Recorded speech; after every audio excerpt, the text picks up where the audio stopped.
He was just an ordinary high school student, until an accident awakened the world's only triple S rank regeneration ability within him. But this marked the beginning of his nightmare, because every time he gets injured, he always recovers completely in a short time and endures excruciating pain during the healing process. To see Ethan suffer, the school bully begins rallying other students to torment him, and because of his regeneration ability, his body never bears any evidence after each attack. Ethan tried to fight back. He reported the bullying to teachers and police, but every attempt ended in failure. Because one of his bullies is the mayor's son. Despite how difficult life is, Ethan never gives up hope, because his mother is his only reason to keep living. Her simple words of care always bring him joy. Ethan, how's school been lately? Is anyone bothering you? Since his father died young, Ethan doesn't want to worry his mother, so he lies, saying school is great, everyone treats him well. That's good. Then you must work hard to graduate from Ability Users Academy. That way you can become a useful hunter for society. These words from his mother are what keep Ethan going, because once he graduates, he'll become a high-paid urban hunter, and then he can get his mother a bigger house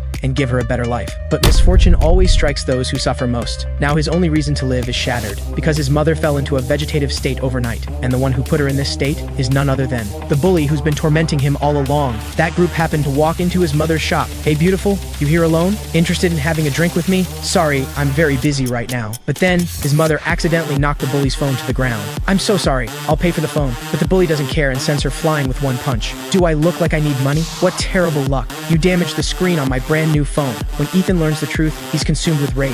Only those who've experienced such despair can understand. His teeth grind so hard they make cracking sounds. The next moment, two front teeth suddenly shatter and fly out.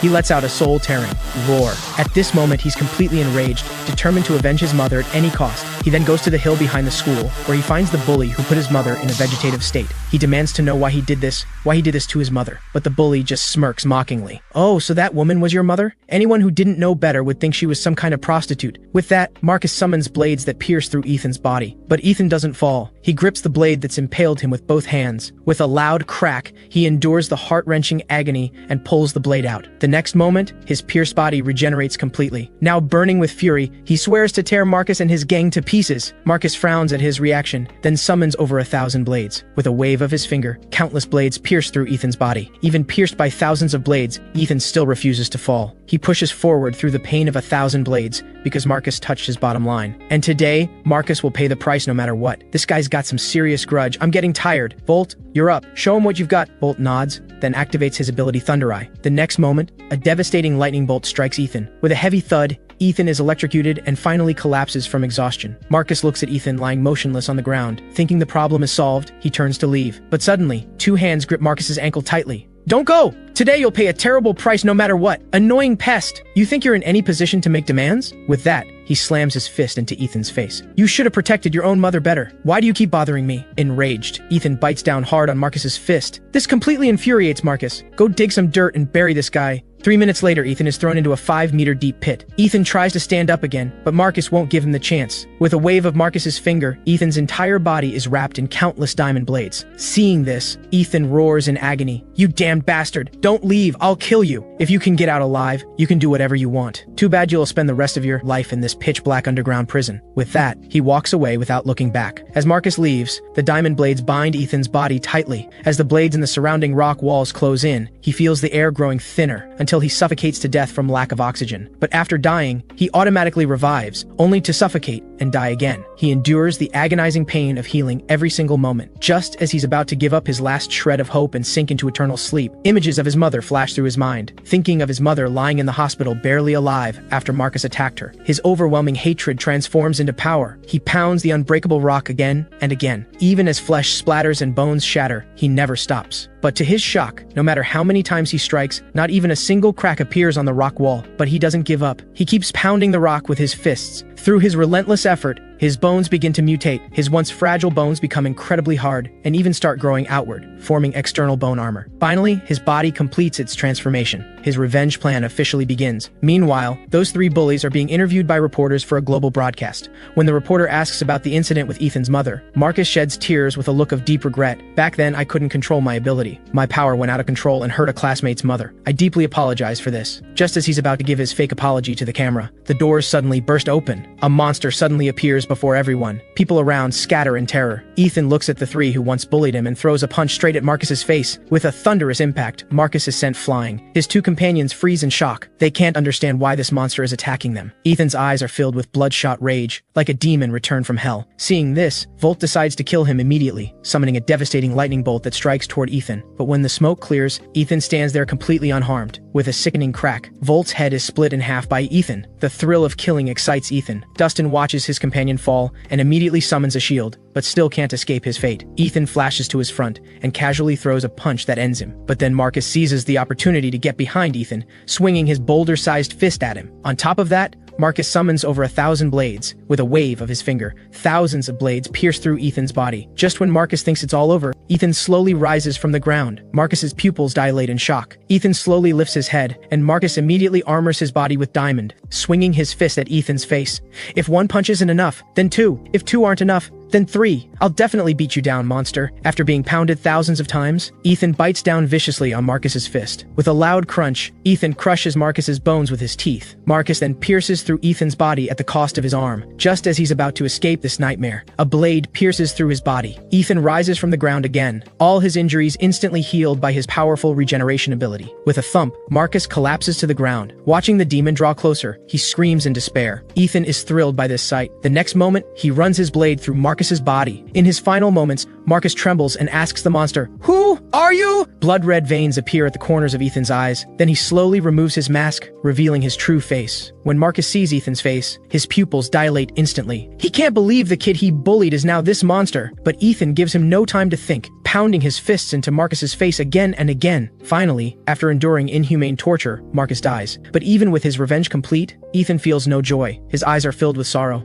He roars at the sky, because when he went to the hospital to see his mother, she still lay there in a vegetative state, unable to wake up. As Ethan grieves, he sees a group of men bullying a weak woman ahead. The next moment, he flashes forward and cuts off one man's head. His companions immediately attack Ethan, but none of their attacks can harm him. Before they can even react in shock, Ethan cuts down the two men before him. Right now, he's like a demon fresh from hell, radiating endless killing intent. Ethan then approaches the woman, and just as she's about to thank him, her head is split in two by Ethan. After killing everyone around him, Ethan's mood improves. Why should you all be happier than me? You all deserve to die. I'll make everyone in the world suffer like I do. Then, a woman suddenly kicks the door open and walks in. Seeing someone dare to interrupt his grief, Ethan instantly flashes before her. Just as he's about to kill her on the spot, her next words freeze him in place. "I can save your mother." Ethan stops and listens quietly to what she has to say. "I can wake your mother from her sleep," because this woman is the world's only triple S rank healer. But Ethan is skeptical and demands to know why he should believe her. Dr. Shen explains that during the 5 years Ethan was trapped underground, she's been caring for his mother. Otherwise, his mother would have died in the hospital long ago. Hearing this, Ethan gradually calms down and says he'll do anything if she can save his mother. What Dr. Shen wants him to do is very simple: become a monster and slaughter the hunters who invade K country at will. Ethan ultimately agrees to her terms and fully transforms into a beast stationed at the Blood Gate, slaughtering J country's hunters freely. After that,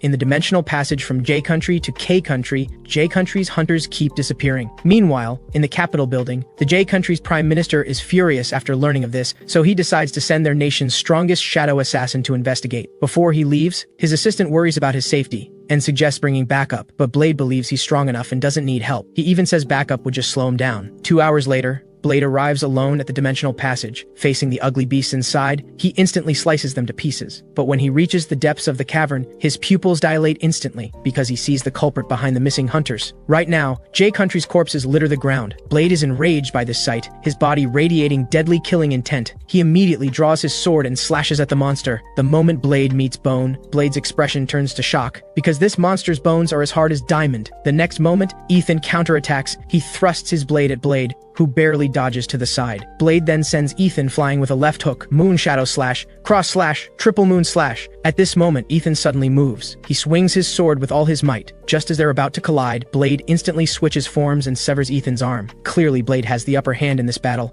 slicing Ethan's body in half. Blade looks at the fallen Ethan with a mocking smile. What were those J country's hunters even doing? They couldn't beat a monster of this level? But then, even with just his head remaining, Ethan isn't completely dead. His perfect regeneration ability brings him back to life. Just as Blade is sheathing his sword to leave the cavern, Ethan's wounds behind him heal at a terrifying speed. Ethan crawls to Blade's feet with his broken bones and bites down hard on his ankle with his teeth. With a loud crunch, Blade lets out an agonizing scream. Fortunately, he quickly recovers from his shock and slices off Ethan's mouth with a crescent slash. Then a crescent formation illuminates the entire dimensional space. The proud Blade is furious about his bitten leg. 12 moon slash, moon shadow dance, moon silence. Blade looks at the cavern covered in sword marks, slowly sheathes his blade, believing the beast has no chance of survival. But the next moment, a bone spike pierces through his ankle. A long-forgotten fear washes over him, drenching him in cold sweat. The next moment, a terrifying skeleton crawls up from the ground. As the skeleton draws closer, Blade keeps backing away. But soon he grips his blade again. His pride won't allow him to retreat. He raises his sword, ready for a fight to the death. But 3 days later, a head rolls out of the dimensional passage. The onlookers freeze in place at this sight. Ethan emerges from the blood gate like a demon god descended, his eyes filled with the aura of death. Prime Minister Drago roars in fury, but before he can even open his mouth, his head is split in half by Ethan. But the next moment, the Prime Minister's head miraculously regenerates,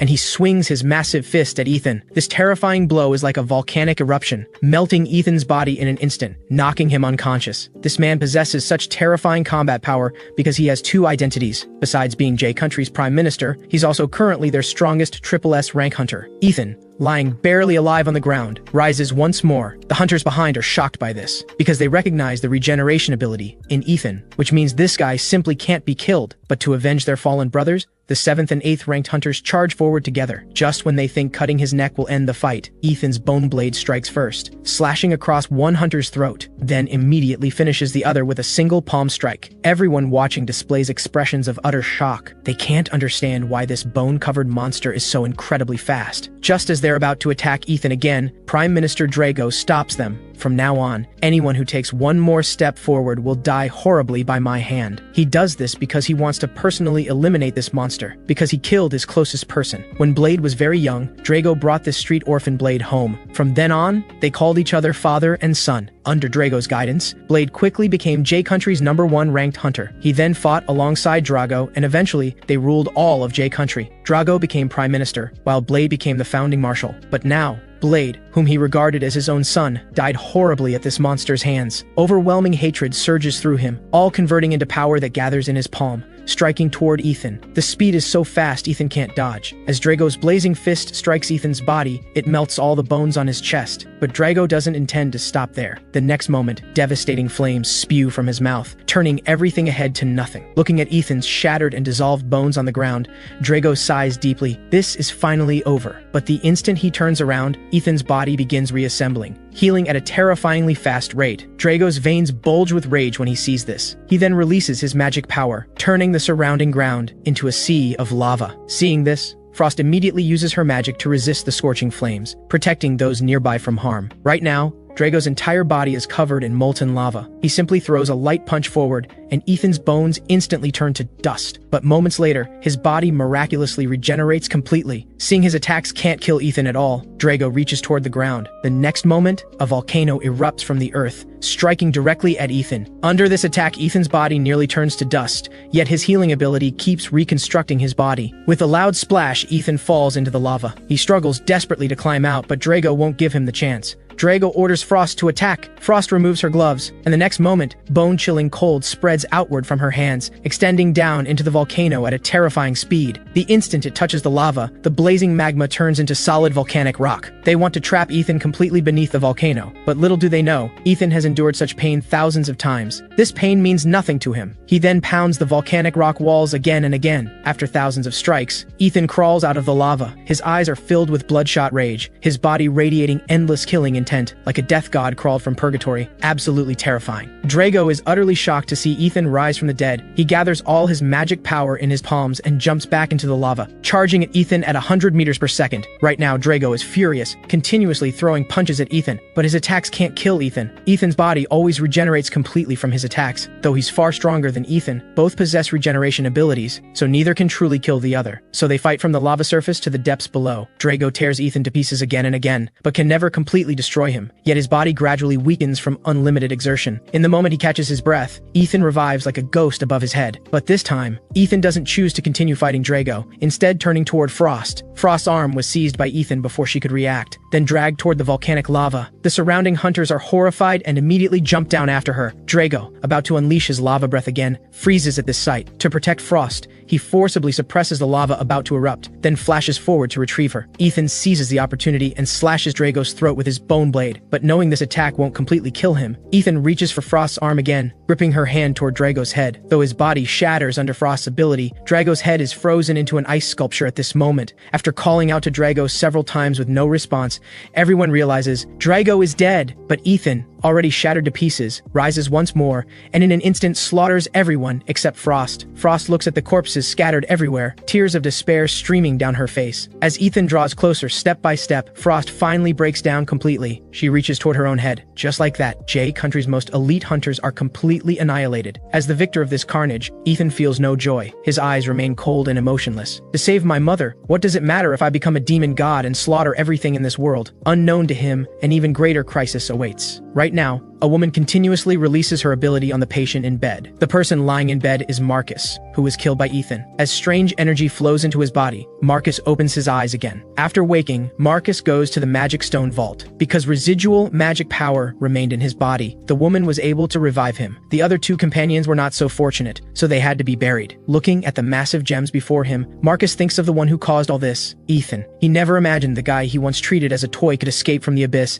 and return as a monster to kill them all. The more Marcus thinks about it, the angrier he gets. He can't swallow this humiliation, so he removes his coat. The next moment, strange runes appear all over his body. He asks the woman to unseal him. The woman freezes instantly, because what's sealed in Marcus is a cursed ability. Once unsealed, the entire world will fall into panic. The woman ultimately unseals Marcus. After that, Marcus summons all Diamond Guild members to the hall. The guild members are thrilled to see their leader Marcus Hahn alive. One guild member named Jason Hahn speaks first. What's the purpose of gathering us here? But before he finishes speaking, Marcus slits his throat. This sudden turn leaves everyone around at a loss. What a delicious S-rank ability. Offer me your power. The next moment, a spike pierces another person's skull. The dazed crowd sees the spurting blood and realizes something's wrong, immediately fleeing desperately toward the exit. But Marcus looks viciously at the fleeing crowd, his eyes filled with endless killing intent. Ultimately, under his efforts, all Diamond Guild members are wiped out. Marcus sits in a mountain of corpses, greedily absorbing their energy. It turns out Marcus's seal was plunder, allowing him to continuously absorb others' energy for his own use. But there's no joy in Marcus's eyes right now, because he knows Ethan has killed the Triple S-rank Prime Minister Drago, and he'll kill Ethan sooner or later. Tonight he'll go to K Country and chop Ethan's corpse to pieces. Meanwhile, Ethan, unaware of the approaching danger, casually walks out of the portal. Dr. Shen has been waiting at the entrance for a while. According to their original agreement, she decides to fully heal Ethan's mother. As the world's only healer with healing abilities, she guarantees she can heal Ethan's mother in just 1 week. After a long healing process, Dr. Shen walks out of the treatment room, trembling. The next moment, her body suddenly collapses to the ground, clearly from overusing her ability. Ethan doesn't understand and demands to know why she did this. Dr. Shen gently grasps his hand. Because I want you to live, and for your mother's sake, protect this world. The next moment, a green light slowly glows from her palm. Seeing this, Ethan quickly pushes her away. Dr. Shen sighs deeply, somewhat disappointed. I didn't expect that after spending so long in the blood cavern, your body has undergone beastification. If this continues, you'll soon become a true beast. And worse, because of Ethan's excessive killing in the blood cavern, he seems to have drawn attention. The Skeleton Lord summons his minions to crawl out of the blood gate to find Ethan. After these minions pour out of the blood gate, they immediately begin attacking nearby cities. Watching everything happening in the city, Ethan understands this is all because of him. Now that there's finally hope to cure his mother, he must survive and protect the hospital where his mother is at any cost. As the monsters draw closer to Ethan's hospital, Ethan finally acts. He absolutely won't allow his mother to be harmed. He grabs the nearest monster and tears its body in half. He slaughters the surrounding monsters frantically, because as long as he can kill all the monsters around, when Mom wakes up, they can live happily together. Just as Ethan loses himself in beautiful fantasies, a bullet suddenly pierces through his skull. But the one attacking him is none other than the K Country military. They show no gratitude for Ethan's help. Instead, they believe these monsters came because of him, that if they kill Ethan, the monsters will retreat back into the blood gate. So they deploy tanks and artillery, mercilessly bombarding the young man trying to save the world. Each shell strikes like a piercing spike, crushing what remains of Ethan's conscience again and again. At this moment,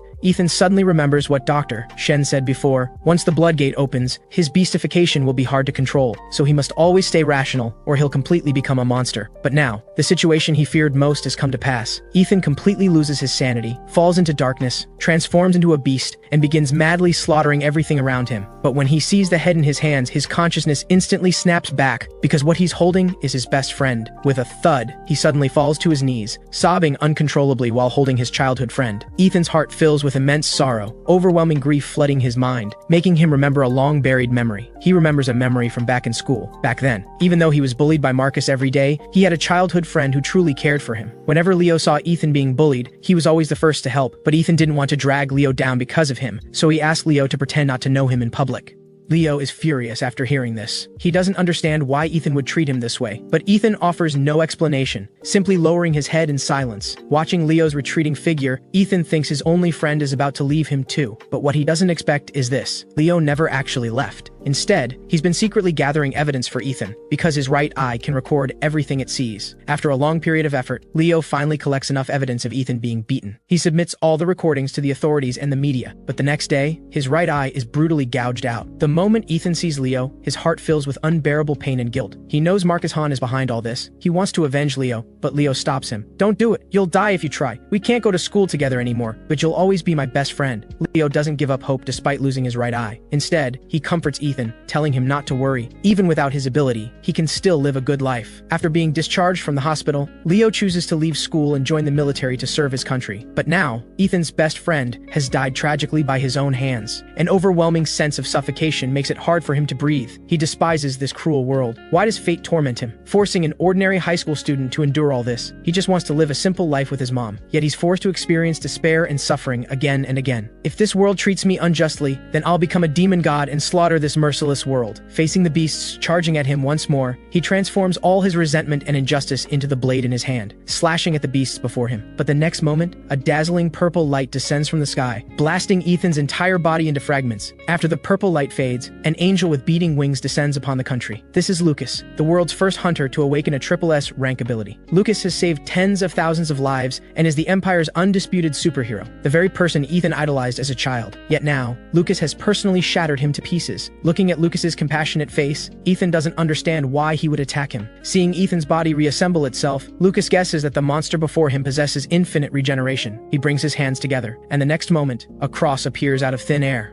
binding Ethan's body tightly and rendering him immobile. Just as he's about to crush Ethan into pieces and eliminate him completely, an incredibly powerful magic force suddenly surges from the Bloodgate, neutralizing Lucas's binding. Freed from his restraints, Ethan's body plummets heavily to the ground, but Lucas has no intention of stopping. He intends to completely annihilate the monster before him. But at this moment, Ethan slowly utters, "I'm not Beast. Why are you trying to kill me?" Lucas freezes instantly upon hearing this, looking at Ethan with confusion and asking if he's human. Ethan tells him everything he's been through, holding nothing back. After hearing Ethan's story, Lucas embraces him tightly. "Child, I had no idea you've suffered so much. Tell me your name. I'll find a way to help you." Ethan freezes at these words. This is the first time anyone has shown him such care since he returned from the Bloodgate. In this moment, his frozen heart seems to feel a trace of warmth. He slowly speaks his name. After hearing Ethan's name, Lucas lets out a long sigh. "My mission is to save all humanity, but today many have died because of me. To never forget them, I've carved all their names onto my body." With that, Lucas tears open his shirt, revealing countless names carved densely across his body. Ethan doesn't understand why Lucas is telling him this. Then Lucas's cold voice speaks again. "Poor child, while you could help humanity kill all the beasts, your existence will spread Bloodgates throughout the world, and even more people will die. So I'm sorry. You must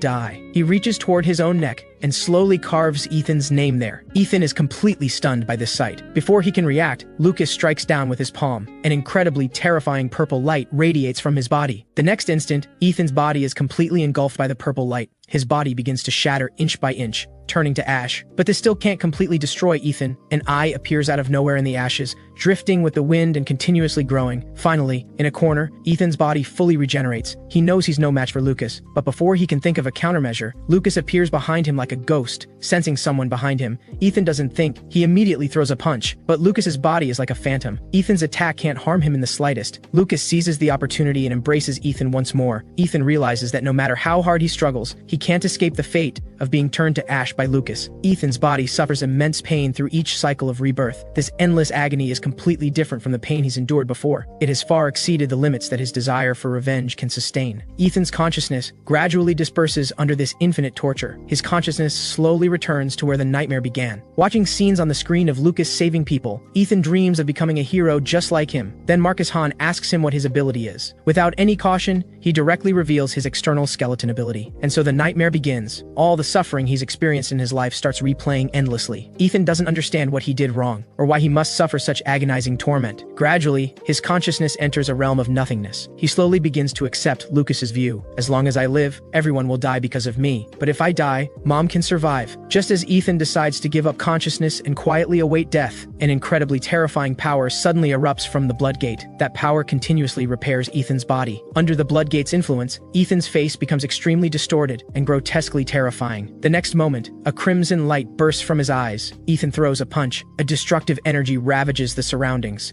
shrouding the entire city like hell itself. After the energy dissipates, a few drops of blood fall from the sky. Lucas looks at his own body in disbelief. The invincible hero is now severely injured by Ethan's attack. This scene is broadcast to the entire world through drone footage. No one can believe that their god has been defeated. Little Lucas watches the scenes on screen, his eyes filled with worry. Even Luciana, S-Country's first hunter, shows a worried expression after witnessing Ethan's terrifying power. If this trend continues, the entire S-Country will fall before long. She thinks of the beast that appeared in the Arctic. If she could capture it, there might still be a chance to turn things around. Just as she's about to dispatch hunters to the Arctic, a figure suddenly appears in the Great Hall. This person is none other than Marcus Hahn, who slaughtered the entire hunter guild. He stands before Luciana. Let me hunt that beast for you. How dare you? You're merely an S-rank hunter, yet you dare enter my domain without my permission. Are you seeking death? With that, Luciana casually snaps her fingers, and the next moment, a terrifying pressure descends from above. Marcus is pressed down so hard he can barely breathe, yet his gaze remains fixed on Luciana. Aren't you troubled by this very matter?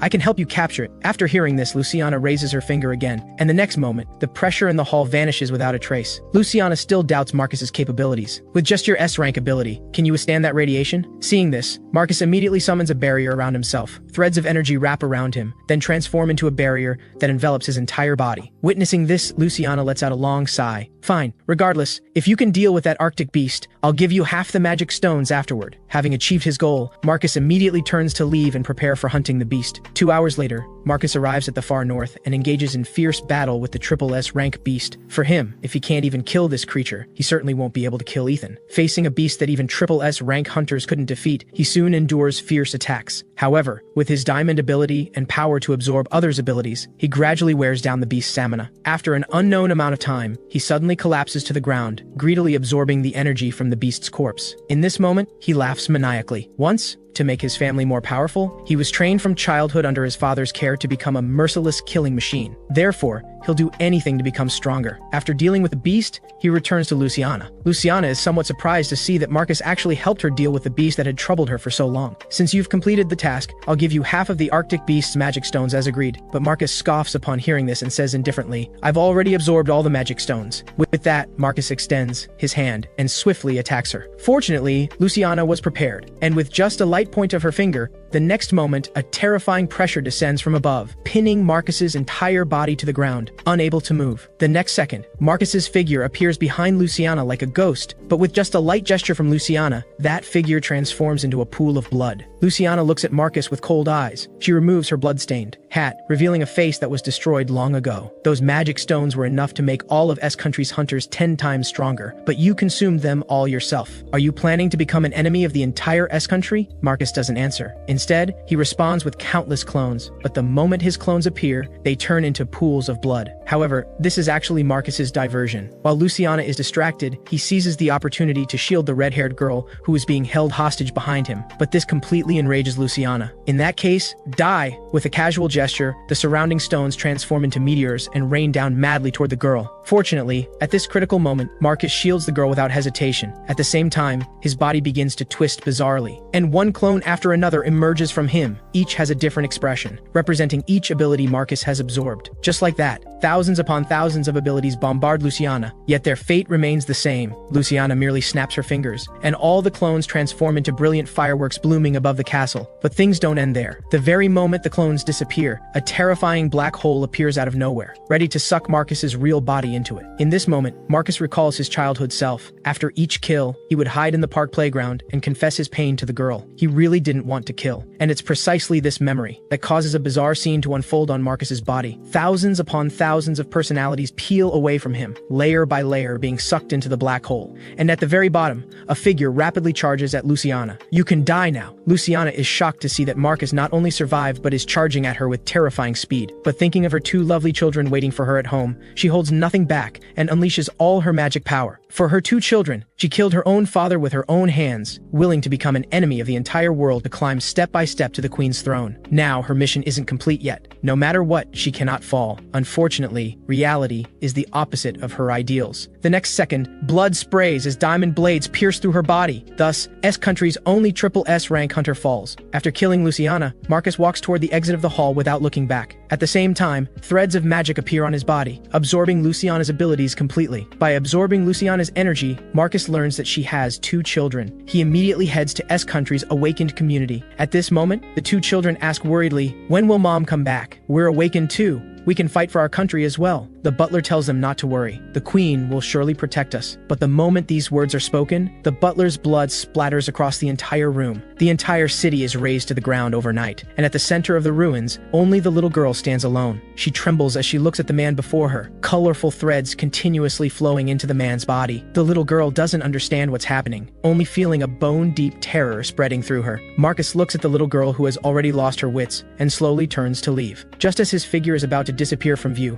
Ethan's image suddenly appears in his mind. The next second, he suddenly stops and raises one hand. Immediately, a sharp crack sounds behind him, and finally, the only surviving little girl falls as well. Meanwhile, on the other side of the continent, after being severely injured by Ethan's sudden burst of mysterious power, Lucas gently wipes the blood from the corner of his mouth. The next moment, incredibly terrifying power erupts from Lucas again. He tightly grips Ethan in his arms, then brings his hands together. The next instant, countless drops of blood spray from his hands. Just when Lucas thinks it's all over, the next moment, endless energy from the Bloodgate surges into Ethan's body once more, like a demon god descending. Ethan breaks free from Lucas's restraints and comes back to life. Seeing this, Lucas brings his hands together again, and the next moment, countless drops of blood spray from his hands. Like this, Ethan's sanity gradually vanishes in the agonizing cycle of death and rebirth. Finally giving up resistance, he collapses in a pool of blood, endlessly repeating the cycle of death. To reignite Ethan's will to live, Dr. Shen works day and night to save his mother. The assistant beside her urges her to rest and not push herself too hard. But even though Dr. Shen has already exhausted her life force, she continues to struggle on, until she coughs up blood, and Dr. Shen's body can no longer hold on, collapsing heavily to the ground. The assistant rushes forward anxiously to check on her, but Dr. Shen doesn't care about her own condition at all, merely whispering, "The treatment is finally complete," before falling unconscious. And at this moment, Mrs. Tang, who has been lying unconscious in the hospital bed, slowly opens her eyes. The first thing she does after waking is search for her child, but when she sees Ethan transformed into a monster in the ruins, her first reaction is to turn and flee. Ethan thinks his mother is fleeing because she doesn't recognize him. But what he doesn't know is that, from the very beginning, his mother has been afraid.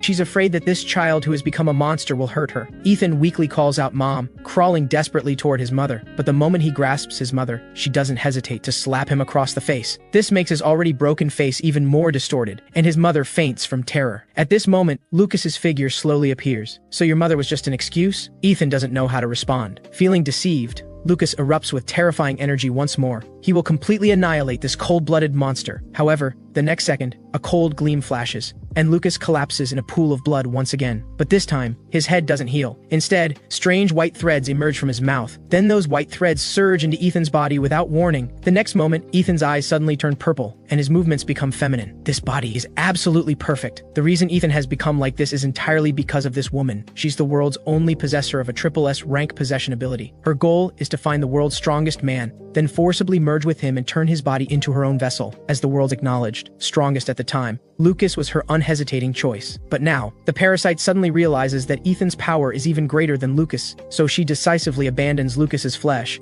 and possesses Ethan's body instead. The moment the parasite takes control of Ethan's body, his childhood memories begin flooding into her mind. When Ethan was very young, his mother cruelly abandoned him. He didn't understand why his mom would leave him, so he chose to end his own life. But the moment he cut his arm with a broken bottle, disgusting bones would always grow from the wounds. He tried again and again, but always failed. He could never end his miserable life. Just when he felt completely hopeless, his mother had a change of heart and returned to his side. Ethan didn't blame his mother. Instead, he kept apologizing to her. "It's all my fault. This thing on my body won't go away no matter what." Looking at Ethan's small hands covered in bone spikes, his mother finally realizes how much harm she's caused him. She holds Ethan tightly in her arms and comforts him repeatedly, telling him not to blame himself. "Mom didn't abandon you." After experiencing Ethan's memories, the parasite becomes even more fascinated with this body. Just when she thinks she can finally use this body freely, a bone-deep stabbing pain sweeps through her entire body. The pain of the external skeleton crushing internal organs as the body heals. This pain is utterly suffocating, constantly oppressing the body owner's will. In this moment, the parasite suddenly realizes her naivety. Just as she's being tortured to the point of wishing for death, an unquestionable voice suddenly rings out. "Get out of my body, you witch!" As the voice falls, Ethan's body begins twisting bizarrely. Then white threads slowly emerge from Ethan's body. Those threads desperately flee from his body, finally reforming into the parasite's original form. The parasite begs Ethan to spare her, but before she can finish speaking, blood sprays. Her body is split in two. In this moment, Ethan completely transforms into a demon returned from hell, emanating an incredibly terrifying aura of death. But the next moment, an even more bizarre scene unfolds. A dazzling light suddenly erupts from Lucas's dead neck. His body miraculously heals once again. And all of this was within Lucas's expectations. When he first awakened his ability, he saw everything that would happen in the future. He believed it was divine will, a test from God. So he allowed the parasite to possess his body, waiting for this very moment to arrive.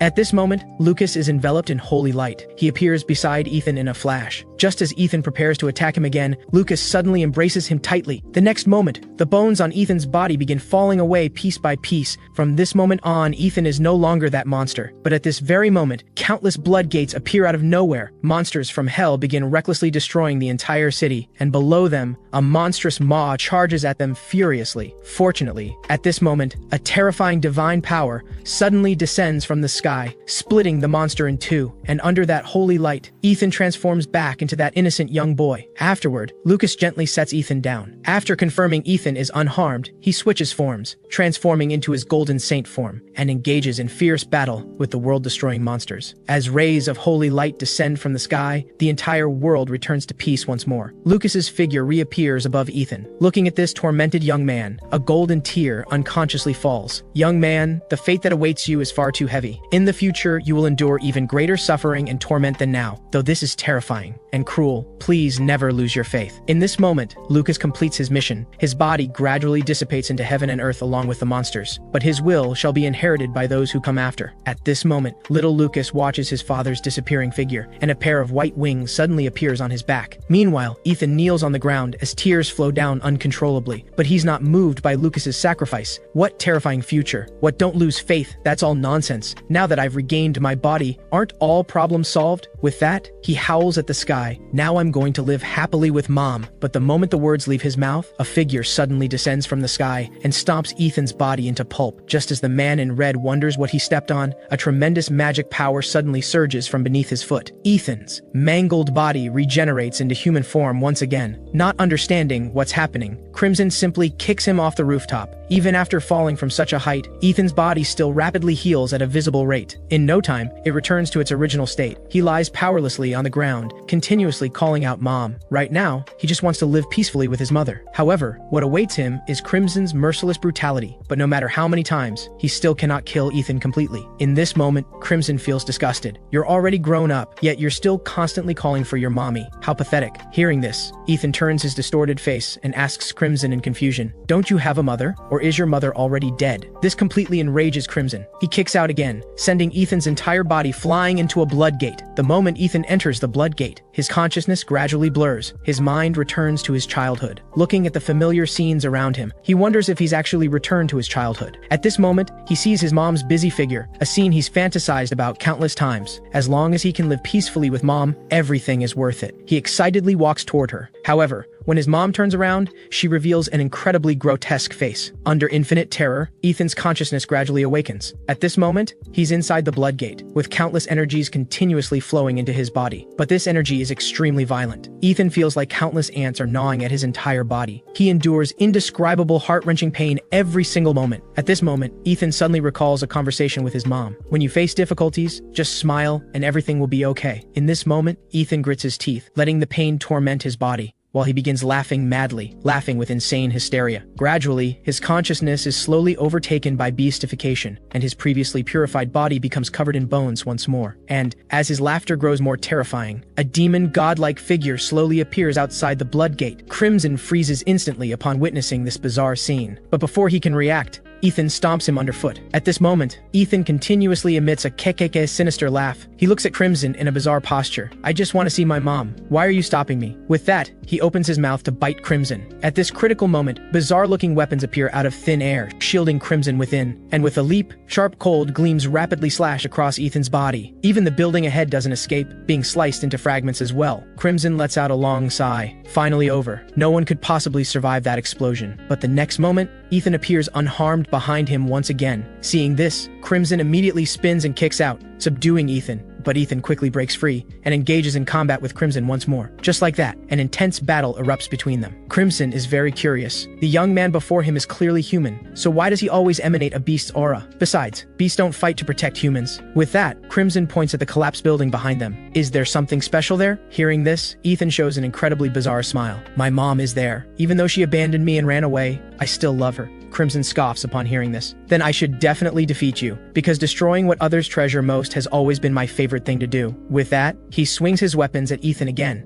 As their battle intensifies, the weapon in Crimson's hand emits a strange cry for help. Unfortunately, the voice barely emerges before Ethan slices it in two. Then he charges at Crimson once more. After hundreds of exchanges, Crimson's weapons are destroyed one by one. As his weapons dwindle, Crimson actually falls into a disadvantage. Just as Crimson contemplates how to deal with the monster before him, a hunched old man suddenly appears. He bows deeply to Crimson. "What you requested has been collected." Crimson glances at the pile of corpses behind the blacksmith and acknowledges him, then continues battling with Ethan. The hunched old man then squats beside the corpses, transforming his arm into an iron hammer, and strikes the pile of corpses repeatedly. In mere moments, he forges a meteor hammer crafted from corpses. Seeing his work complete, the blacksmith immediately hands the weapon to Crimson. Crimson exerts light force, and the massive meteor hammer hurls toward Ethan like a meteor. Under the meteor hammer's incredibly terrifying impact, Ethan's body is blasted away. Just when Crimson thinks he can turn the tide with this weapon, Ethan breaks free from the meteor hammer's restraints and tears it to shreds. Ethan prepares to continue his assault, but the next moment, a demon blade suddenly blocks his path, and the owner of this blade is none other than his once closest friend. 10 years ago, to record everything during battles, Crimson specifically bought an eye in K-Country, and the magic power of this demon blade comes from that eye's owner. The next moment, Crimson snaps open his right eye. Seeing Crimson's eye, Ethan breaks out in cold sweat. Scenes from the past flash through Ethan's mind like a slideshow, and that familiar face completely freezes Ethan in place. Crimson looks down at Ethan from above. "You despicable bastard, abandoning your best friend." With that, Crimson's blade flashes, and countless strikes shatter Ethan's body to pieces. But Ethan's soul doesn't dissipate. Instead, it arrives in a mysterious white void. He kneels before his friend, as large tears stream down his face. His friend tells him not to be sad. "I don't blame you because we're friends." Though his friend's comfort sounds warm, Ethan's heart is filled with self-blame. Because he caused his best friend's death, endless guilt and remorse continuously erode Ethan's sanity. Though his body regenerates once more, the mental torment only grows more agonizing. So he repeatedly cuts off his own head, trying in vain to end this endless torture. But it's all futile. No matter what he tries, his body always regenerates completely. At this moment, Ethan looks at Crimson with a grotesque expression. "Are you the one who can kill me?" Crimson freezes instantly upon hearing this. Though he doesn't know what this guy has been through, he senses extreme danger. So without any hesitation,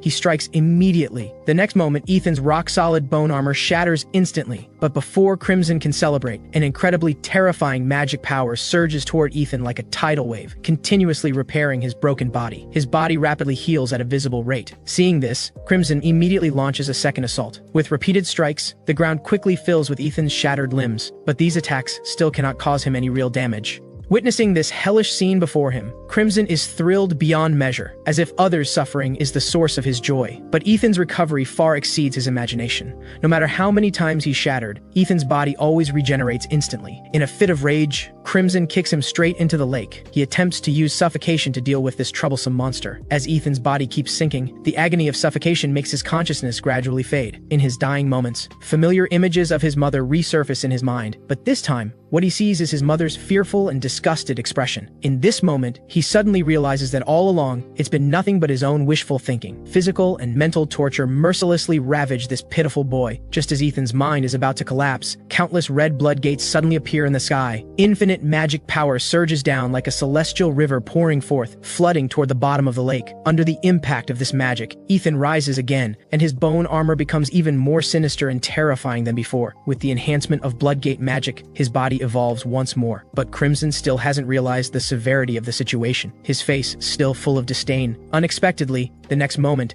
a streak of blood-red light flashes past, instantly slicing across his skull. The next moment, green slime oozes from the wound, making his severed injury heal rapidly at a visible speed. Ethan's surprise attack completely enrages Crimson. His face contorts with fury, his eyes filled with endless bloodshot veins. He viciously kicks toward Ethan. Under this ferocious strike, Ethan's body is once again torn to pieces. Fortunately, Ethan possesses an immortal body, and the endless magic power restores him once again. Their battle now enters a white-hot stage. Although both possess immortal abilities, Crimson clearly has the upper hand. Ethan can only struggle to survive under Crimson's relentless assault. The next moment, Crimson unleashes countless blades again, leaving Ethan completely powerless to fight back. Ethan's body is sent flying into outer space. Crimson intends to seal Ethan forever in this lightless void. But the next moment, Ethan's body undergoes another mutation. With a loud crack, Ethan's head bizarrely detaches from his body. It plummets rapidly toward the ground. Under the intense friction, the head transforms into a burning meteor falling swiftly. This scene makes Crimson freeze in place. He slowly stops his movements, his eyes locked onto the meteor's position. The instant the meteor touches the ground, Ethan's body regenerates. His eyes lock onto Crimson. Meanwhile, on the other side of the continent, Marcus overlooks the city below. With just a light wave of his hand,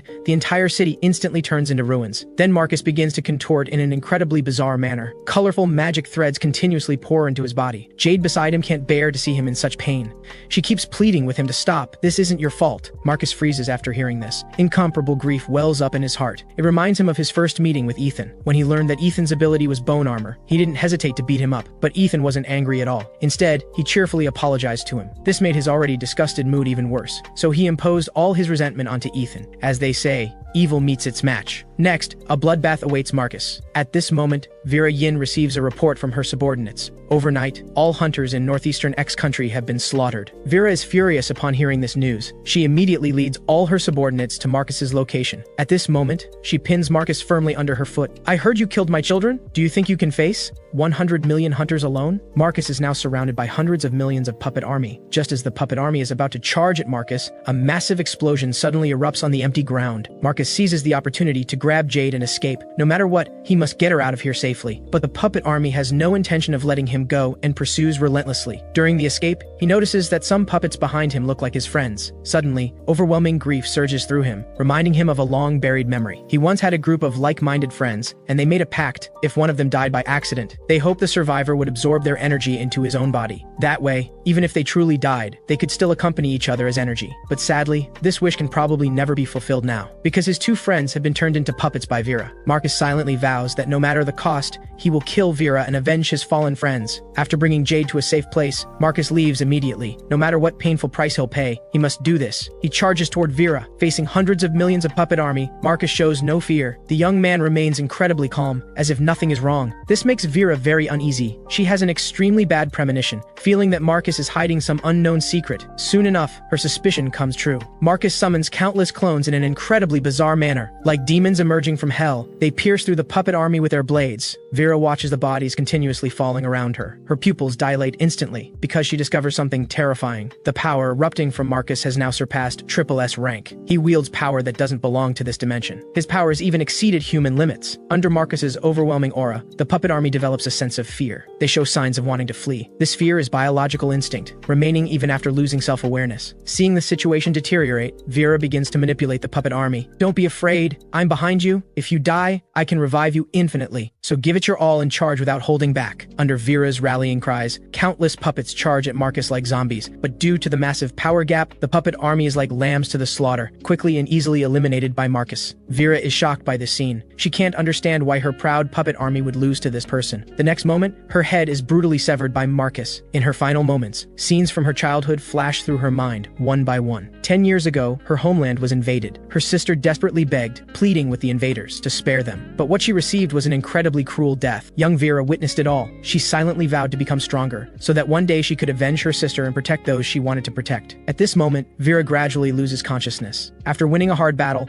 Marcus staggers to the cave entrance. Jade is shocked to see this. She immediately runs toward Marcus. Marcus, where did you go? Don't you know I was so worried? I was terrified you wouldn't come back. Marcus says he's fine, just dealt with a minor issue. Just as they're talking, an uninvited guest arrives. She approaches Marcus, holding a mysterious object. Marcus examines the girl carefully and asks why she's here. The girl says she wants revenge on Ethan, and since Ethan is also his enemy, she plans to form an alliance with Marcus to get revenge together. Meanwhile, on the other side of the continent, Ethan emerges like a demon from hell. With a thunderous boom, Crimson is violently slammed to the ground. But Ethan's attack doesn't end there. He summons the Blood Cavern and throws Crimson into it. Unexpectedly, the instant Crimson falls into the Blood Cavern, he grabs Ethan's body tightly. As Crimson's grip strengthens, he uses Ethan as an anchor point, suspending himself above the Blood Gate. Just as Ethan is confused, Crimson reveals a mocking smile. An incredibly bold plan emerges in his mind. The next moment, he converts all his power into venom, concentrating it in his palm. Then, using his arm as a conduit, he transmits it into Ethan's body. The next moment, Ethan's body is paralyzed by the toxin, completely losing sensation. Seeing this,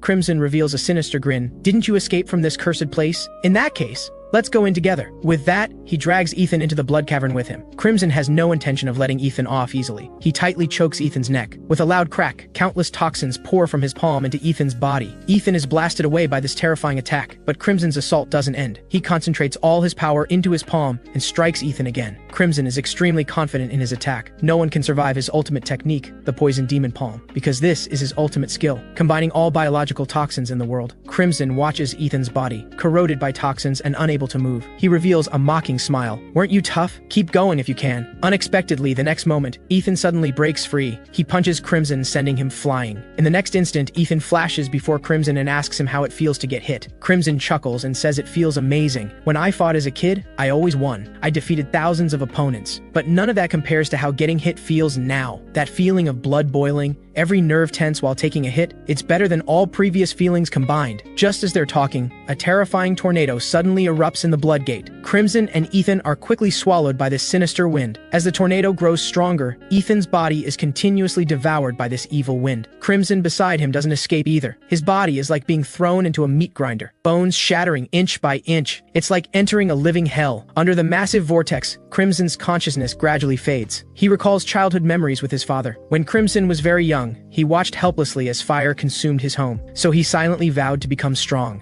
enough to one day defeat his father. Eventually, through tireless effort, he actually beheaded his own father. Thinking that his father died by his own hand, indescribable despair and guilt flood his mind. Finally, he collapses in a pool of blood, completely losing consciousness. Shortly after Crimson's death, the blacksmith who forged weapons for him reappears. With a thud, he slowly kneels before Crimson, but he doesn't cry. Instead, he raises his hammer. Lord Crimson, you're finally dead. The old man concentrates all his magic power into the hammer. Crimson's head is smashed into mangled pulp. At this moment, something bizarre happens. The pulverized Crimson, his blood transforms into countless clones, rushing toward Ethan. Ethan is surrounded by a swarm of monsters. They repeatedly pierce Ethan's body with their spears. After enduring what feels like endless beating, Ethan is finally beaten into mangled pulp. Seeing himself in a pool of blood, Ethan sheds tears of despair. He'll never see his mother again. Meanwhile, Mrs. Tang slowly stands up. She wants to see how her son is doing. But when she sees her son reduced to mangled pulp, still calling out for his mother, her heart is deeply shaken. She tells Dr. Shen to take her to see her son immediately. Meanwhile, on the other side of the continent, Frost brings her husband's head to Marcus. She begs Marcus to revive her husband, offering to help him deal with Ethan. Marcus shows disdain. With a loud crack, Frost's head is also severed. Like a gluttonous demon, Marcus absorbs all of Frost's energy into his body. After absorbing her energy, he still isn't satisfied, so he sets his sights on Blaze, Frost's husband. He frantically absorbs Blaze's magic power until every last bit is drained. Only then does Marcus let out a long breath. After absorbing Frost and Blaze's powers, Marcus feels his body brimming with strength. He decides to seek revenge on Ethan tomorrow. Jade freezes upon hearing this. She doesn't want Marcus to do something foolish, because if Marcus goes after Ethan now, he'll definitely die. Marcus is her only emotional anchor in this world. When she was 6 years old,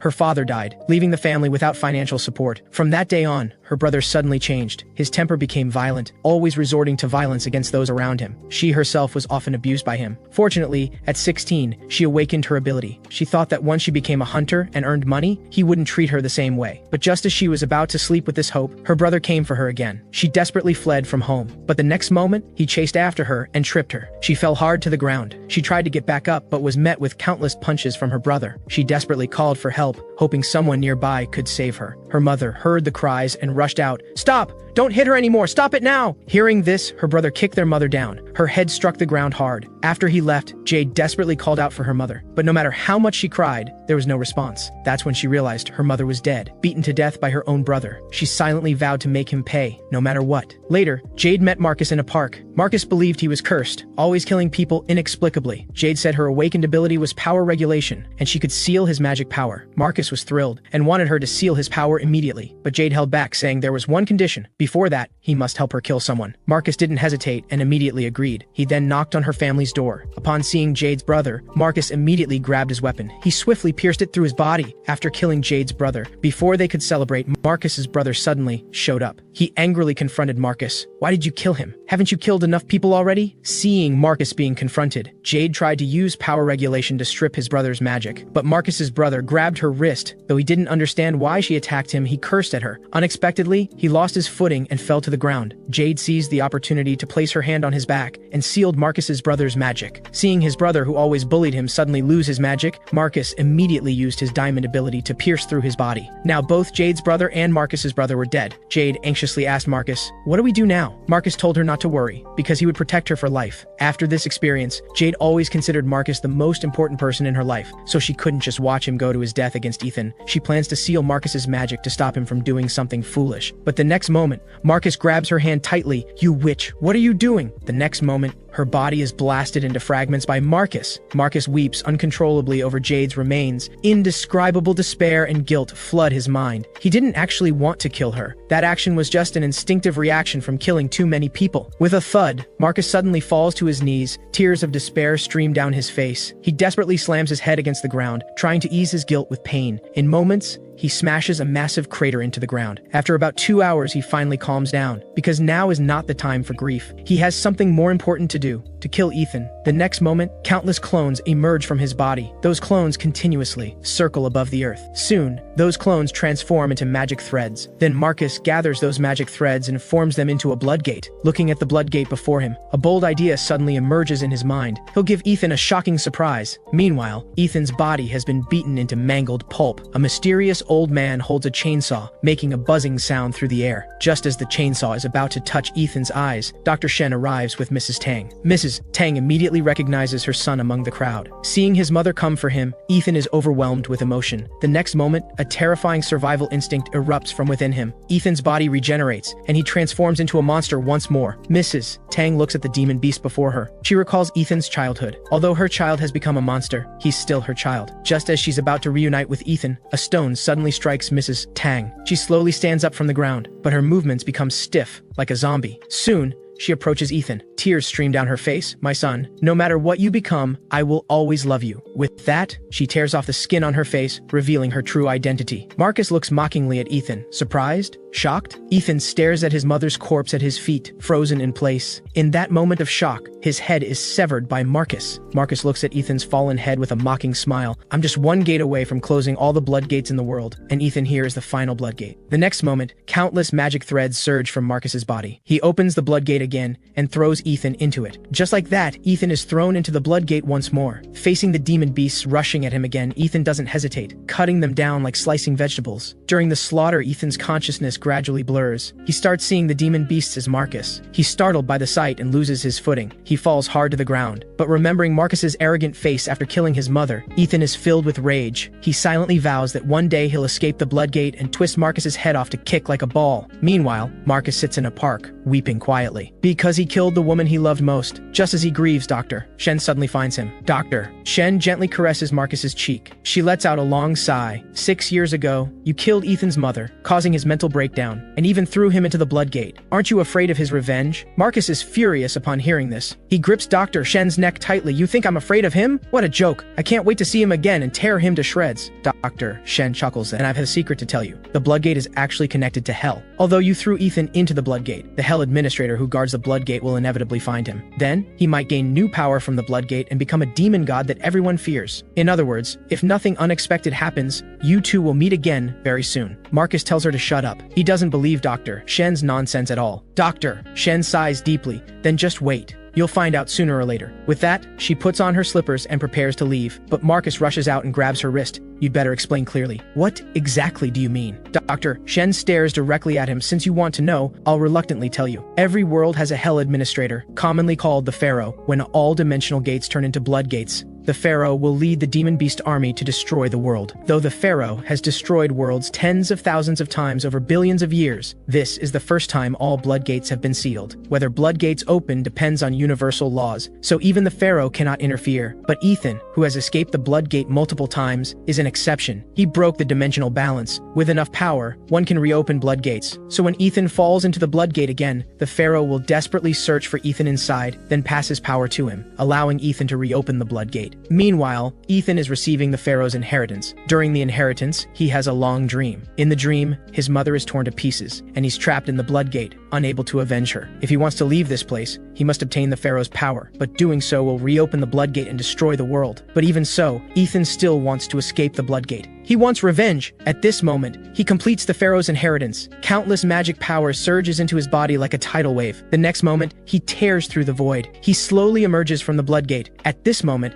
death wings sprout from Ethan's back. Wings only abyssal demons possess, as if a demon from hell descends upon the world. Marcus freezes instantly at this sight. He can't believe that 6 years later, Ethan reappears, descending beside him with such an imposing presence. The next moment, countless clones surge from his body. Tens of thousands of clones gather around Marcus. But Ethan doesn't back down. He summons countless demon beasts from the blood gate. With a thunderous boom, both sides quickly collide. Seeing this, Ethan summons an ancient dragon. It unleashes dragon's breath at Marcus. A massive energy beam shoots toward Marcus. Marcus immediately backflips to dodge. He doesn't sit idle but thinks of a countermeasure. He then uses diamond blades to form an ancient dragon. Standing atop the dragon's head, he rapidly charges at Ethan. With a deafening crash, the two collide once more. As time passes, their battle reaches a fever pitch. They fight from Earth to outer space. The aftermath of their battle causes rivers of blood and devastation for miles around. Countless ability users are reduced to fragments in the shockwaves. The next moment, he punches Marcus in the face. Marcus is sent flying by Ethan's terrifying force, but Marcus doesn't give up. While being blasted away, he immediately unleashes forbidden magic. The next moment, a large hand grabs Ethan's ankle. His foot is instantly frozen by the cold. Ethan looks back in confusion and discovers it's Frost, resurrected from the dead. Without hesitation, Ethan severs Frost's head once more. Marcus seizes the opportunity to summon countless magic threads. He tries to sever Ethan's head as usual. Unexpectedly, his usually effective magic threads feel like cotton against Ethan, causing no damage. Before Marcus can react, Ethan punches him, sending him flying. He crashes solidly onto the ice. The violent impact rapidly melts the ice. Marcus's body quickly plunges into the ocean. As he keeps sinking, his consciousness gradually fades. In his final moments, he recalls the hunters he killed, their lives now transformed into his energy. The next moment, countless magic threads suddenly surge from the calm water. As the threads multiply, a dazzling light suddenly shoots up from the depths. Marcus returns at full strength and escapes from the water, but the next moment, his head is severed. Seeing this, Ethan reveals a playful smile.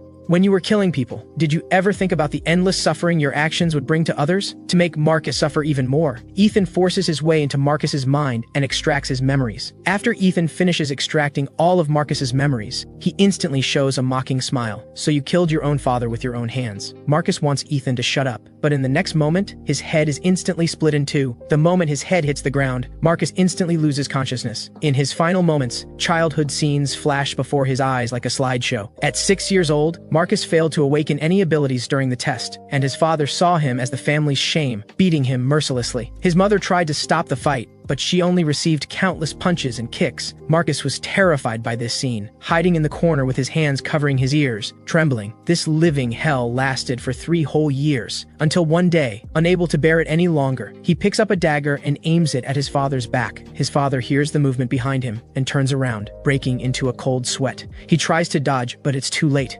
Marcus's dagger, like death's scythe, takes his life. Shortly after his father's death, countless waves of magic surge into Marcus's body. In the next moment, his arms become covered in layers of diamond, and he, who had no ability talent before, awakens the world's most powerful diamond ability. His mother, witnessing this scene, collapses to the ground in shock and quickly flees this cursed place. She cannot accept that her son has killed her husband. Just as Marcus feels heartbroken by his mother's sudden departure, his older brother suddenly finds him. He doesn't blame Marcus for killing their father, but instead trains Marcus as a ruthless killing machine. Later, with Yiju's help, Marcus kills his brother. But whenever Marcus thinks about how he eventually killed Yiju with his own hands, he feels overwhelming guilt and despair. At night, he's always jolted awake by this memory. Dr. Shen asks if he's remembered that incident again. Marcus waves his hand, indicating he's fine. Dr. Shen shakes her head helplessly, clearly not believing him. Looking at your expression, you must be suffering right now. You've stored the magic and memories of tens of millions of people inside you, and these memories are constantly attacking your mental world. But what can I do about it? Unless you have a way to seal my power? Dr. Shen sighs helplessly. I'm a healer. I can't do things like regulating someone else's power. Why don't you just seal your own power yourself? Marcus feels desperate after hearing this, because a person cannot seal their own power. He's had enough of living like this. If it continues, he'll eventually break down. He must see Yiju again, and have Yiju seal his power. At first,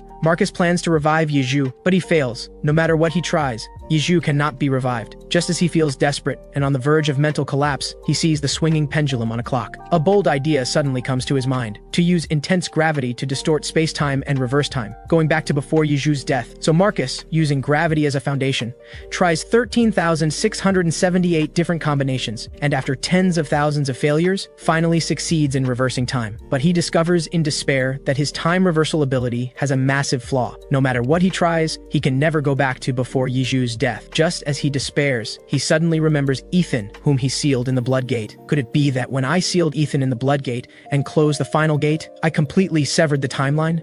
And since Yiju died before Ethan was thrown into the Blood Gate, that's why I can't go back to before Yiju's death? After figuring this out, Marcus feels utterly hopeless, but he doesn't give up. He tries thousands more methods, but no matter what he does, he can only go back to the day after Ethan was sealed in the Blood Gate. After that, he stops reversing time. And all of this is Ethan's fault. If not for trying to kill him, how would the Blood Gate have been closed? And he wouldn't be unable to go back to before Yiju's death. Thinking that the source of all his suffering is caused by Ethan, Marcus feels overwhelming resentment and rage. His unwillingness to accept defeat and survival instinct instantly awaken Marcus's consciousness. He cannot accept dying so weakly, at least not before killing Ethan. Finally, in the last moment before his energy runs out, Marcus activates time reversal. In the next moment, countless threads of magic pour out from dimensional space. Marcus successfully returns to 3 years ago. Right now, Marcus slowly sits up in bed. Dr. Shen thinks he's had another nightmare and tries to comfort him. But in the next moment, Marcus suddenly changes his demeanor. You don't need to pretend anymore. I know everything. I have the ability to reverse time, and the future you has already told me everything. Tell me the truth. Who are you really? Did you already know the secret that I can reverse time? Dr. Shen shakes her head. Although I have the ability to foresee the future, I really didn't know you could reverse time. The future I saw was Ethan escaping from the Blood Gate and inheriting the power of the Pharaoh, the manager of hell, and eventually the world will be destroyed and everyone will die. Wherever Ethan goes, there will be devastation and suffering, and we're merely surviving day by day. As for time reversal, it doesn't exist in the future I've seen at all. Marcus frowns after hearing this. How can I trust you? Dr. Shen lets out a long sigh. If I'm lying, you can reverse time and come back to interrogate me. I can assure you I'm not lying, because I have no reason to. Marcus temporarily believes what Dr. Shen says, but his face suddenly darkens, because he remembers the scene of Ethan killing him. Can you tell me how to kill that guy Ethan? Dr. Shen slowly utters 3 words. It's impossible. No matter what you do, you cannot kill Ethan, because that guy is too terrifying. Marcus doesn't believe it. He doesn't believe Ethan is truly that terrifying, so he challenges Ethan again, but what awaits him is death after death. No matter how thoroughly Marcus prepares before battle, what ultimately awaits him is having his head cut off by Ethan again and again. Only then does Marcus realize Dr. Shen wasn't lying. Is there truly no way for him to kill Ethan? Marcus doesn't want to sit and wait for death, so he reverses time again, going back 6 years. This time he decides to make complete preparations and kill Ethan no matter what, because he cannot revive dead ordinary people, which means he can't save Ethan's mother even if he wanted to. As long as Ethan's mother cannot be revived, no matter how much Marcus apologizes, Ethan will never forgive him. So now, his only way out is to kill Ethan. During these 6 years, Marcus kills all the awakened in the world, absorbing all their magic. When Ethan is about to emerge from hell, Marcus closes all the red blood gates, not giving Ethan a chance to escape. But what Marcus doesn't expect is that Ethan actually opens the blood gate himself and walks out. Seeing this, Marcus immediately concentrates all his magic into his palms. If he can't avoid it, then he'll fight. But Ethan's power is too terrifying, and he kills Marcus again. Marcus doesn't want to die, so he activates his ability again and reverses time. This time, he wraps Ethan in diamond blades and throws him into the abyss, but Ethan cuts the diamond into fragments, crawls out from the earth, and kills Marcus again. And so, Marcus is trapped in an endless cycle of death and rebirth. On his 5,000th rebirth, Marcus tries to destroy Earth and die together with Ethan, but Ethan crosses the universe and kills him before Marcus can destroy the planet. On his 10,000th rebirth, Marcus throws Ethan into a black hole, but unexpectedly Ethan still escapes and kills Marcus again. Only then does Marcus realize that Ethan truly cannot be defeated, just as Dr. Shen said. At this moment, Marcus has given up the idea of killing Ethan. He just wants to survive. But as long as the fact that he killed Ethan's mother hasn't changed, no matter where he flees, Ethan will definitely kill Marcus. Thinking that he cannot escape death no matter what, Marcus completely breaks down. Under countless death loops,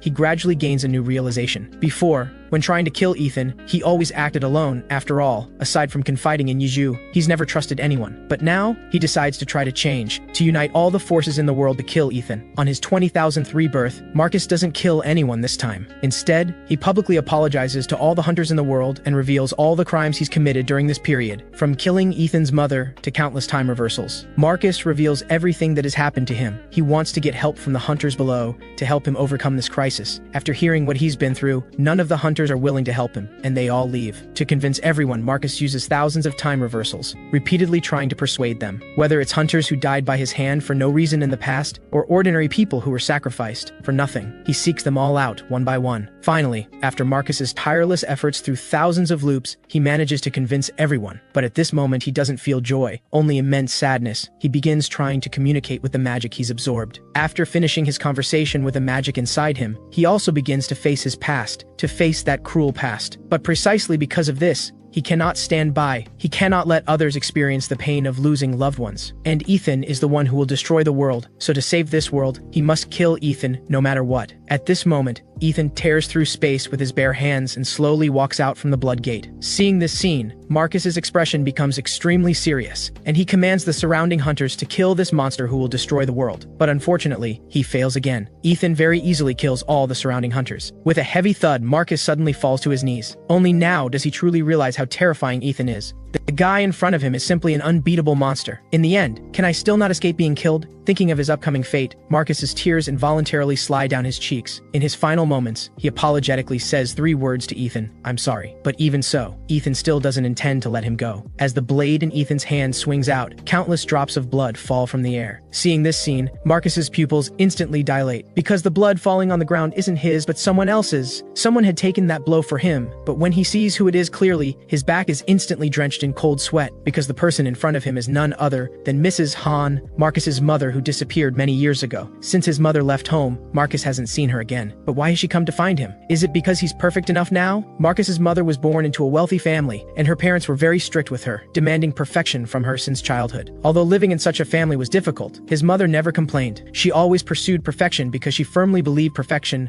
was the truth of life. But because she was always controlled by others, her emotions couldn't be released for a long time, which ultimately led her to do the only imperfect thing: falling in love. In her freshman year, she had a boyfriend, and because they didn't use proper protection, she became pregnant not long after. Because of this, she was kicked out of her home, and the boyfriend who got her pregnant couldn't be reached and completely disappeared. Only then did she understand this was the price of choosing imperfection. And Marcus's older brother was born at that time. At that moment, Marcus's mother silently vowed to herself that she must become perfect, even in love. So she ultimately chose to obey her parents' arrangements and married a man 8 years older than her. her, Marcus's father. But why would someone who endlessly pursues perfection suddenly come to find him now? Is it because he looks perfect now? Or is it to pursue a perfect death? Just as Marcus is stunned, Ethan shows a mocking smile. "So this person is your mother? I thought she was a prostitute from somewhere." With that, he pierces Marcus's mother's body with the blade in his hand. Marcus stares at his mother lying in a pool of blood, frozen in place. At this moment, he feels utterly hopeless. This is a soul-crushing pain, even more terrifying than dying thousands of times. Marcus slowly lowers his head and lets out a blood-curdling roar and wail toward the sky. After experiencing endless despair and pain, Marcus gains a new understanding. He sincerely apologizes to Ethan. "So this is how you felt back then." After that, Marcus tells Ethan every detail of everything that has happened to him, whether it's the countless times of time reversal or the countless deaths and everything he just realized. He tells Ethan everything. Then Marcus apologizes to Ethan again. "I'm sorry, Ethan. I've done many terrible things to you. I hope you can forgive me." Ethan asks him disdainfully, "Why did you do it? Why did you do that to my mother? Do you know, if not for you, I would be living a happy and peaceful life with my mother right now." Marcus falls into deep thought after hearing this. Then he slowly utters 4 words, "I don't know." After hearing this, Ethan is furious and cuts off Marcus's head again. The moment his head hits the ground, Marcus's consciousness begins to fade. Is it finally ending? His life has been far too long. Now he can finally be free. At this moment, Marcus has lost his will to live. He doesn't plan to activate time reversal anymore, but prepares to die quietly. As time passes, his consciousness becomes increasingly blurry. In his final moments, he sees his father whom he killed, his brother who abused him from time to time, and his mother who abandoned him and fled alone. He had already prepared to embrace death, but when he opens his eyes again, he discovers he's been reborn again. Marcus is very confused. He clearly didn't use his diamond ability to reverse time, so why has he returned to 6 years ago again? At first he thinks maybe he was too afraid of death and unconsciously used his ability to reverse time. To prevent this from happening again, this time he simply cuts off his own head. Marcus thinks surely he can't be reborn again this way, right? But reality is the complete opposite of his expectation. Not only does Marcus not die, but he's reborn 6 years ago again. Marcus doesn't believe it, picks up a spear from the ground, and pierces through his own body. The sharp blade cuts through Marcus's heart, and he quickly falls silent. But when he opens his eyes again, he discovers he's been reborn again. At this moment, Marcus falls into despair.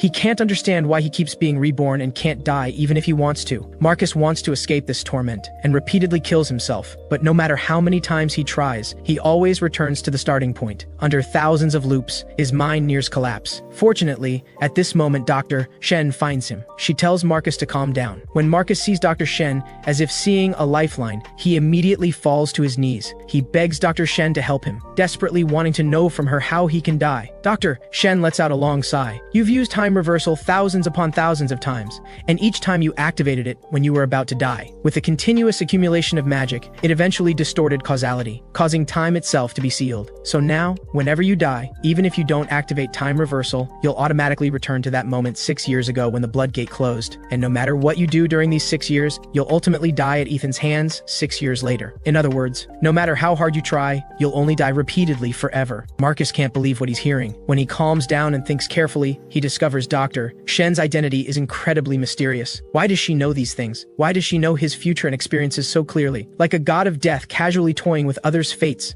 Sensing something is wrong, Marcus immediately asks about Dr. Shen's identity. "Who are you really? Why do you know everything so clearly?" Dr. Shen whispers a few words in his ear in a particularly gentle voice, telling him the whole truth. After hearing this, Marcus is instantly frozen in place, his back instantly drenched in cold sweat. Only at this moment does he realize how pitiful he is. He was the victim all along, merely a chess piece used by others for their plans. But before Marcus has time to break down, Ethan cuts off Marcus's head again and is about to leave, but Dr. Shen calls out to stop him. Ethan turns around in confusion and asks what's the matter. Dr. Shen presses against Ethan and tells him every detail about her identity, and also tells him a particularly shocking piece of news.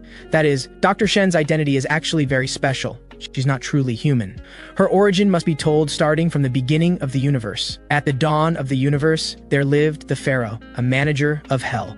Throughout infinite time, he continuously destroyed worlds and eventually even forgot who he was and what he had done. In the endless river of history, he suddenly felt lonely, so he tried to create life. But unexpectedly, he failed due to the constraints of universal laws. But he didn't give up. He took out his own heart and split it in two, using the other half to create his own counterpart, who is also his only daughter in this world. After hearing this, Ethan asks, "So you're the Pharaoh's daughter, Doctor?" Shen doesn't deny it. Although she's the Pharaoh's daughter and shares a heart with him, she uses a human body. Since humans cannot survive in hell, she was thrown outside the Blood Gate as soon as she was born, and came to Earth 1 billion years ago. During the 1 billion years she's lived on Earth, she's always been alone, with nowhere to go and no one to rely on, only able to silently endure loneliness and solitude by herself. In endless isolation, Doctor, Shen desperately longs for death. Although she wants to die, because she shares a heart with the Pharaoh, she cannot die. As long as she and the Pharaoh remain in different dimensions, even if she dies, she'll come back to life. What makes her even more desperate is that, even if she waits until this planet is destroyed, she still cannot meet the Pharaoh. Loneliness and hatred accompany her year after year, until one day, her dull and boring life suddenly changes.